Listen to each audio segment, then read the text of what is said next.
வணக்கம் ஃப்ரெண்ட்ஸ், நான் உங்கள் கடைக்குட்டி விவசாயி. இன்றைக்கி என்ன பார்க்க போகிறோம்னா, நம்ம இந்த இடத்துல பக்கத்து வயலில் வாழைகளுக்கு உரம் போட வந்தோம்.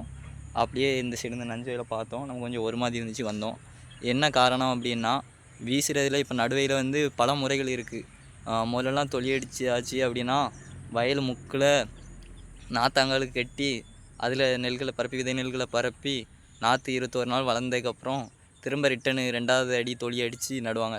ஆனால் இன்றைக்கிலாம் அந்த ரூபாய்களை மிச்சப்படுத்தணும், செலவுகளை குறைக்கணும் அப்படின்ட்டு நிறைய பேர் என்ன செய்தாங்கன்னா தொலி அடித்தோன்னு வீசி விட்றாங்க. வீசி விட்றது, உருட்டுறது அப்படி இருக்குது. நிறைய விதங்கள் மிஷினில் நடுகிறது, அப்படி நிறைய நடைமுறைகள் இருக்குது. நான் இன்றைக்கி என்ன சொல்கிறேன்னா, அதுக்கு இது எதுக்காக சொல்கிறேன்னு பார்த்துடுங்க.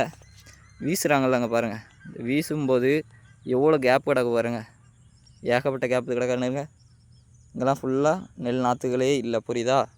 இதுக்காக தான் சொல்கிறது. இதுக்கு நீங்கள் நம்ம நாற்றங்கால் நாற்று நட்டு தொலி அடித்து பிடுங்கி நட்டோன்னு வைங்களேன், அது நமக்கு ஒரு நல்ல மகசூலும் நல்ல லாபமும் கிடைக்கும். நீங்கள் செலவை குறைக்கணுங்கிறதுக்காக இந்த முறையை பயன்படுத்துகிறீங்க. இந்த முறையினால் நமக்கு நஷ்டம்தான் வருது. இங்கே பாருங்கள், பாதிக்குள்ளது நெல்லே விழாமல் எப்படி இருக்குது பாருங்கள். பாருங்கள், உடையெல்லாம் எவ்வளோ கேப்பாக இருக்குது பாருங்கள். இதனால் நமக்கு நஷ்டம்தான் வருது மக்களே.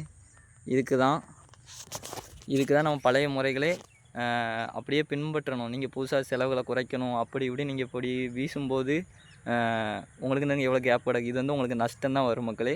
அதனால் பழைய முறைகளை பின்பற்றுங்க. ஓகே, பாய்.